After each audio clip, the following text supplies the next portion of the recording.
It's the 42nd millennium and the Imperium is divided in two. The consequences of the fall of Cady are still very vivid even after 500 years. Under the leadership of Robert Gilliman and his Primaris Marines, the Imperium pushed back, slaying the several enemies of his father's Imperium, from within and without, their foes too many to count, their deeds too long to list. But not even that could stop the machinations that was to come. The Great Rift finally had closed the chaotic mouth of death, closing with the force of a bite. A single massive shock wave of interdimensional energies travels from the Crimson Path. A wave of madness made manifest with every single inhabitant feeling the chaotic wrath. Orcs-wargs lose their momentum as the warg fields were dragged by the wave. Their scrap-made war machines being destroyed. As the space contracts and expand, the scrapyard that are Orcs ships became hunks, crushing their occupants. The shadow and the warp of the hive fleets, being overwhelmed by the madness of Materium wave. The lesser tyrannids reversing to animalistic instincts as the greater organisms scattered themselves as they become free of the hive mind. Several Norn queens tried to reforge their own DNA, to sever their connections operantly from the hive mind, scattering to create their hive minds of their very own. The strong Piscas only had been driven mad with such wave of corrupting energy. The weak had become conduits to demonic invasions on tens of thousands of worlds. Those too weak to be influenced were killed by the masses of desperate zealots that survived the physical wave. Even if after the wave the warp abates, those who could communicate thought it would see the galactic scale beacon that was launching from the expanded Eye of Terror to the intergalactic void, an unreal color dwarfing the Astronomicon, burning man and demon like that dare to stare into the uncolorful madness. For 100 days and 99 nights, the warp was incandescent with corrupting energies, busting Jello fields, and burning all those who tried to jump to the warp. In this time of need, the avenging archangels, first unlashed to fight against the darkness, showed their hidden nature, as the flaws on the gene seed manifested as the ticking time bomb they were. Almost 2/3 of the Primaris turned from the light of the Emperor. Many has renegades, some has chaos worshippers, all flawed in their self-serving ways. But even as this, the Imperium endures. Even if has a satirical afterthought on the minds of the gods, has sector after sector left the great dream of the Emperor, the dim light of comic hope set on the Segmentum Solar, where his Imperium was abandoned by his avenging son when the pretense of continuation with the Imperium Secundus ended, and was renamed the Greater Realm of Ultramar, and his dream were overtaken by the Red Priests of Mars. It's the 51st millennium, when dreams become ashes, and the living fight on the shadows of thirsty gods. Section 1. The Hearts of Iron and the Siege of Banna has the story of many other realms that seceded from the Imperium. The Armored Core was born in the aftermath of the closing of the Great Rift, yet is possible to trace its foundation back to the early M42. In those vengeful years of war against the great enemy, several new chapters of Primaris Marines were created from the Grey Shields by the orders of the Lord Commander as the Indominus Crusade demanded a series of new warriors to a series of specialized tasks. One of those was the chapter Hearts of Iron. To understand the history of the Armored Core is needed to understand the Hearts of Iron. To understand them, we need to look upon the battle that start their brutalization, the Siege of Banna, or as it would be known, the Siege of 1,000 Shards. Their renewed was won in the first years of the Crusade, as they spearheaded the Siege of Banna, taking back the civilized world that was overtaken by the Dark Mechanicus. What was to be a long-drawing siege that would stall element of the crusade lasted 1 year, as tens of ships entered the system, led by the strike cruiser Tylone, sieged the world of Banna with pinpoint orbital bombardment, flattering everything on the surface, turned into glacial defenses and formations around the demi-hives of the world. The ground campaign was more brutal, as the Hill Blaster squads and the mechanized element of the 5th Company, led by Capitan Rumvold Brucius, battled on the still hot stone lands against biomechanical tanks, made from the flesh of the innocent, and powered by its tortuous suffering. flanked by several hordes of servitors and conscript battalions, running on the hot ground as their skin melted and ripped off of the naked foot as they ran to the chapter's lines. Continent after continent were stormed and captured. The civilian population willingly enlist to fight against the horrors that found roots in their world as they closed to the stronghold on the easternmost peninsula, or the largest continent of the planet. There, Phallus, a demi-hive that once prospered in raw industrial production, sighting upon a mountain range formed by an ancient asteroid, source of the rich mineral deposits. In the midst of the city, a formidable fortress guarded main arsenal of the planet. In those dark days, the city has seen its hundreds of forges working on flesh, has the blood and guts of its tens of millions of workers mixed with infernal machines, awaiting the ritual on the heart of the city to finally end. The sea had receded more than 10 kilometers from the coast, as the orbital bombardment glassed every inch of land and sea around the peninsula. Flattering mountains and glassing valleys, the ring of fire and death was visible for days from orbit, as the forces gathered there for the final assault. In hours, the squads of Primaris Marines stormed all the major cities. Before nightfall, half of the 5th Company and 500,000 auxiliary and others 2 million of the popular militia would encircle the fortification on the top of a mountain, a circular fortress over 10 kilometers in diameter, the outmost ring being what the Void Shield could save from annihilation. Hundreds of industrial parks and ore storages, and its tens of millions of workers that tried its best to fortify the place. The outer wall made to delay the enemy as long as possible. Tens of paths for mechanized and infantry watched by pillboxes and melter lancers and anti-personnel weaponry, with the inner citadel being a continuous fortification with the full armaments to counter land base or orbital bombardment, a formidable fortress even before the arrival of the heretic. The self-proclaimed flesh forger Neckbeardia Neckbeardia and its crawling Victorians, caterpillar-like living forges made with the wounds of the mortal and feed with meat, resources, semen, and breast milk to create living bodies that the demons could inhabit, robust enough to resist the mutations, and allowed control and standardization at the price of more the youngest souls. The populations fall far deep into the path of chaos weeks after the arrival of the Flesh Forger, taken by the promises of easier lives granted by technology, has him promises aplenty that could only be rivaled by the era of the Dark Age of Tech.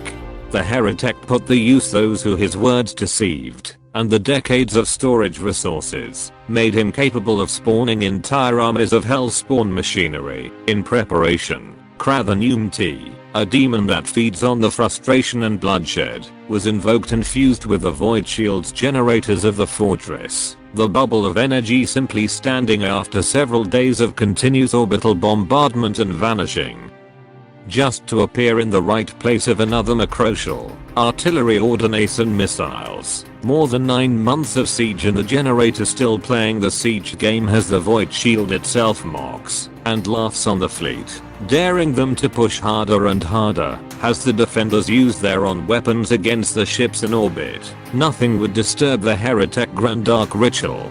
When the captain was finally ordered a ground assault with the mortal forces under the commander of Lord General Lero and Rugris, when the 500,000 auxiliary and the 5 million militia that they gathered on the local population moved to prepare the siege craft, the mountain range was gone, replaced by a single rocky pillar surrounded by a flat terrain and 10 kilometers in every direction of semi-molten glass. The 5 million strong militia seen themselves becoming the labor core of the army, making the siege crafts on the desert of tainted glass, close enough to avoid the orbital gun's depression angles, close enough the long-range demon spores to came along. Each living ammo was fired with hundreds of demon-infested fetuses made cluster into a cluster bomb, capable to corrupt those that the several needle-sized cluster bullets didn't kill, corrupting their minds with pain and mutation. The final months of preparation had seen the continuation of the bombardment, with the artillery batteries on the ground serving only in the defense against the wave after wave of the Flesh Forger's forces, has every day, from human shapes of molten glass shooting burst of semi-solid obsidian glass, to skin-clad main battle tanks, hovering with the constant smog of putrid gases and berserker machine flesh creations. Wanting to rip and tear with all four of its limbs and hellfire breath. The everyday fight to live was a brutal but effective teacher. As the siege crafts were complete, 2 million attackers had come to the light of the Emperor, if their deaths hasn't from the claws of soul harvesters. And finally, the guns on the ground start their song of death and destruction in full force, as their cleansing fire shattering the glass fields and hold the waves after waves of demon things. As the repulsors, impulsors, and custom grav indicators take the battlefield, their heavy siege guns being more than enough to end the unholy lives of anything that could survive the bombardment in the front, and the grav generators making those tanks to move as fast as the impulsors, even if with not the same grace and operation time. Butchering and cleansing the demon metal flesh that quickly decays, the Astartes advanced, the mortal forces taking the heavier guns, giving the closest indirect fire that the Marines could need. In a hour of intense combat, several makeshift trench lines were dug up and set. The hard labor and auxiliary forces make their way 5 kilometers into the flatlands, bringing more of the indirect fire. The mortals follow the example of their avenging angels, never tiring, never relenting, as the guns don't stop shooting, fall to the mortals to keep the ammo flowing. On the front lines, the constant stress and fatigue that their brothers endure in killing the constant flow of scrap quality demon engines that survived the bombardment and the occasional mauler fiends and other bigger engines was killing the forces, was mounting on them. Entire squads had already died. Others are getting so tired that the post-human physique was running on pure determination and busted muscle until they could be rotated out. As they getting closer to the pillar, stronger and more intense was the hate of the demon things, and more accidents happen on the logistic lines, ammunition rotting, suddenly messy rotation schedules, ill-managed attention of equipment, every small error building up. 5 days later, the continuous offensive reached the forwards lines of defenses on the steps of the phallic womb as the upper command nicknamed the enemy fortress, trying an attempt to rush upwards and continue the offensive. Not a second too late, Kra changed its concentration, proving that was him that was constantly causing the minor mishaps as one of the temporary ammo depots ignite into flames, bolters and autocannons shells, high explosives, promethium, and energy batters exploded into a laughing clouds, the tainted debris corrupting the bodies of the mortals with enough power to make their still living bodies fuse with the glassy ground, transforming them into the foot soldiers used in this battle so far. In minutes, the lines was crumbling, with the still exhausted Marines jumping back to the fight, trying to stabilize the front line. Meanwhile, the sudden weakening of the Void Shield put all the fleets back to full bombardment, the order changing in the last moment, as the bombardment could kill the entire ground forces. The light bombardment of the structure damaging the outermost layers, but such HQ fortress was made with such bombardment in mind, as the structure transfer kilotons of residual energy to the soil before the shield come back again. The half of the 5th Company sees itself surrounded, as their mortal auxiliary were killed by the spawning enemy and the demons tried to capitalize on the encirclement of the Astartes. Death comes in the shape of tens of mauler fiends and thousands of forge spawns. Slowly and brutally, the enemy reversed the advancing of the Astartes. After the first week of continuous assault was reversed. All advanced lost in 3 agonizing days of retreat. 3 squads of Marines were dead, others 4 wounded in dire need of care of the field helix adepts and the cruder attendances of the half-teached mortals that barely keep them alive for time enough that they could be saved.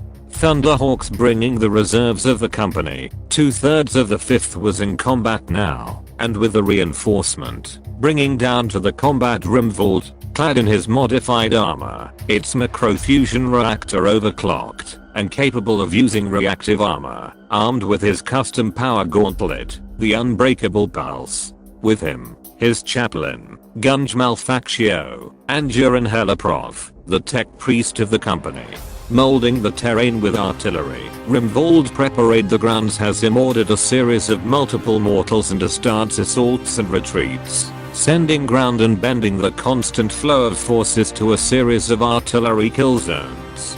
The constant construction and destruction of the front lines taking their toll on the mortal forces, as they need to make, remake, and defend their positions as the enemies advanced. Meanwhile, the Tech Marine is divesting the plan of the Captain, hastily constructing a ground-based weapon that could launch the magma bombs and macro shells from the ground. For a month, the attack and retreat strategy gained ground more and more, as the enemy waves relent, their numbers growing thin as the defensive lines grows thicker, the attrition starting to mount on them as was to the attackers, their assumption would been proven wrong. Masked by the constant artillery fire, tunnels dug up by the dark skittery and combat servitors exploded their ends open. The driven forces of the skittery controlled and focused the less aggressive demons machines, as they cutting their way to the 50-meter long unfinished railgun. The militia rushed to formation as fast as they were massacred, as the children and elderly that made the rear lines have to fight for their lives. Hunter patties splint from the main assault, as they harvested kids and women for their dark rituals. The males were used to form more of the cannon fodder of the glass soldiers. Machines impregnated women in the terror of sexual violence in a miniature single-use versions of crawling Victorians, as their wombs stuffed with the war materials and they busted with several insect-like demon bots. Forces rushed to defend the artillery batteries. Pillboxes and storage bunkers were looted and desecrated. Supplies were infected with a myriad of plagues. Only the anti-air guns could hold their advance, hold for a reinforcement that will not come in time. Even as the artillery ceased its continuous bombardment and turned their guns in direct fire of the formations, blasting apart hundreds at a time. But with such fragile structure that was the unfinished gun, even a handful of dark skittery could destroy the weapon. In minutes, the invasion party was in sight of the grandiose siege-ending machine. In instinct, Uran's Logos adepts tried to rush against the enemy to defend their creations, but the Tech Marine ordered them to prepare the weapon to shoot. The neophytes complied, but they knew the cost. The force of the ignition would render the machine a pile of scrap metal. They operated the heavy pistons manually as the Tech Marine tries to aim the unfinished gun. The Engineer is trying to continue with rituals and incantations to appease the infantile machine spirit, still too young to war. He stomped on the crawling demon bots as Uran fight with the controls of the gun. At this stage, even a literal mountain-sized target, the weapon could not guarantee the hit. In the muzzle brake of the gun, rushed incantations and seals are stamped by the desperate religious tech priests, the fragile sides being at shooting range of the skittery, but the venerable wave of bodies and the constant threat of the dull ammo of the artillery kept them at bay. The prize was in their front, untold fortunes and pleasures that the destruction of this weapon would bring to those in the front line. They rush as desperate men machines to the lines. Their bodies and of those in a 100 meters around the gun were torn apart by the shockwave from the shooting of the mother of all shells flying to the air, the Logos adept being towed away like rag dolls.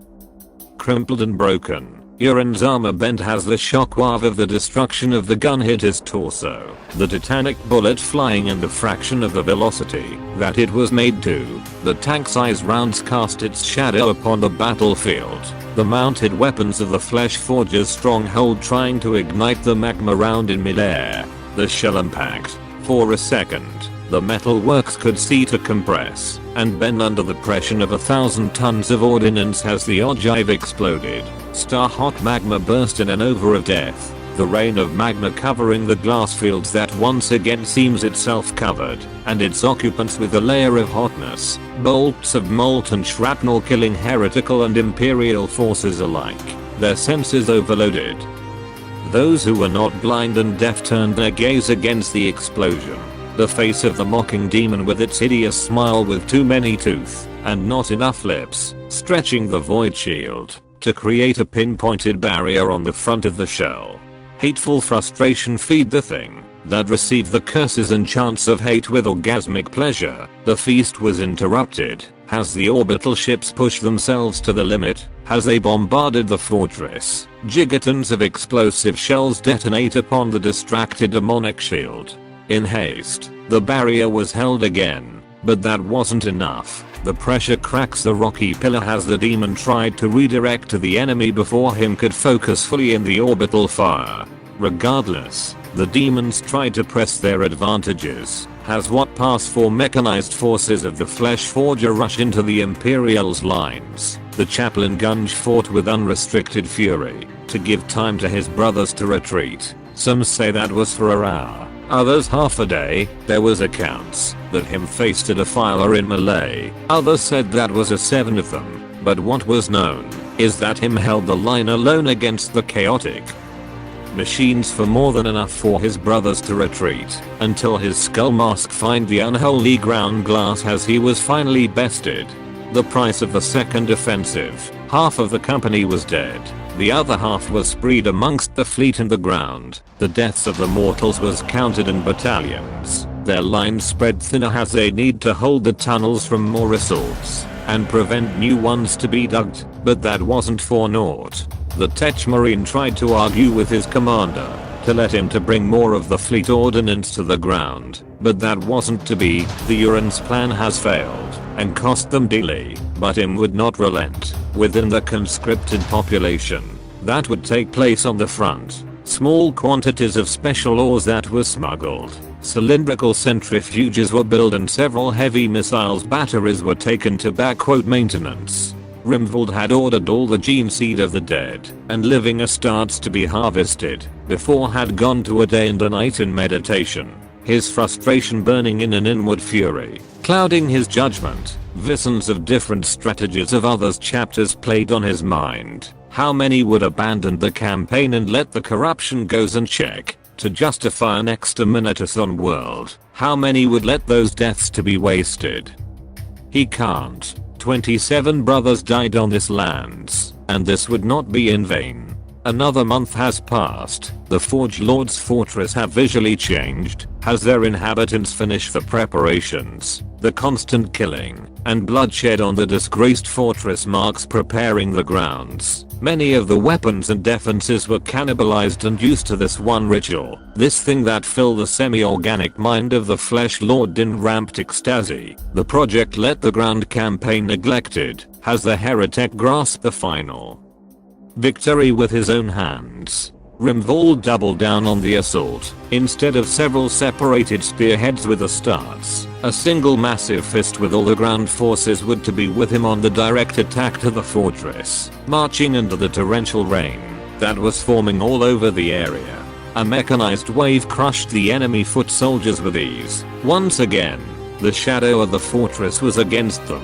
When the enemy forces truly manifested, the blood flowing like a river from the top of the mountain, the blood infiltrated the glass fields. In minutes, tens of square kilometers of the glass lands. From there, crystals start to grow, the glass soldiers becoming a mirrored version of Astartes and the demon engines. The forces encircled the overextended assault, but even as lethal as they were, no more than courage and Lascan fire was necessary to kill even a glass engine. They rose everywhere, halting the attack as they have to fight against the glass spawn. The artillery saves Rimvold's forces from encirclement as the entire battlefield was bombarded, the precision bombardment minimizing the friendly fire. The very air was tainted as the millions of shards was reduced to a thin powder of reddish glass, the shapes of the souls of the deaths taking form on the mist. For the third time, they advance against the enemy, and once more, they were on the steps of the stronghold. As Rimvold gazed in hate upwards, he could witness the birth of a god. A massive construct of tens of meters tall, clad in hellforge adamantium, and painted with the suffering of the sons of a million widows, being carried to the ground by thousands of flying hellspawns. Riding it like a lunatic, Neckbeardia was on the top of the command bridge, with a sacrificial stone. There, the still living body of Gunge, his skin fused with the stone, and bounded by his own guts, was prepared to end the ritual. Behold fools, this is my first mastercraft piece of death. The manifestation of the will of the machine god now will be fused with the powers of the chaos gods, for its birth. 9.999.999 souls were sold to the forging of this being. His mechanical voice powered by the megaphones, loud enough to any to hear. Hundreds of shots were fired against him, all stopped against the void side of the thing. With a ornated knife, the flesh forger drive the knife to the open chest cavity of the chaplain, pierce the two hearts, and killing him in a single strike, and only then, the machine activated, possessed by a greater demon, and rushing into battle. Hundreds of missiles were immediately launched from the Imperial's lines, artillery immediately trying to bring the corrupted Reava battle titan down. But the missiles not even hit the void shields, as they passed the target entirely. The ancient nature of the explosive yields was reviled as they buried themselves deep in the mountain behind. Seconds later, bulges of cracking rock and the muffled cry of ancient thermonuclear bombs detonating. Megatons of TNT under the bedrock of the mountain. The formations rapidly dispersed, as they need to evade the hellish efficient Gatling blaster, the greater demon refusing the orders of the flesh forge as him charged into melee. Uran's plant once again failed, as the gigantic pillar still standing in defiance, even as fragile looking, the only upside being the avalanche of rocks and stone buried the ground's fortifications. The demon titan stomped and destroyed any reinforcement that was rushed down, as he wants to fight alone. This tedious fight would end too soon, as it decided to finish the enemy with chain claws, massacring and stomping in whole platoons at the time. Rimvold in his impulses screams with fury, barking orders to soon-to-be death platoons, and the ineffective artillery. He would not be defeated a third time.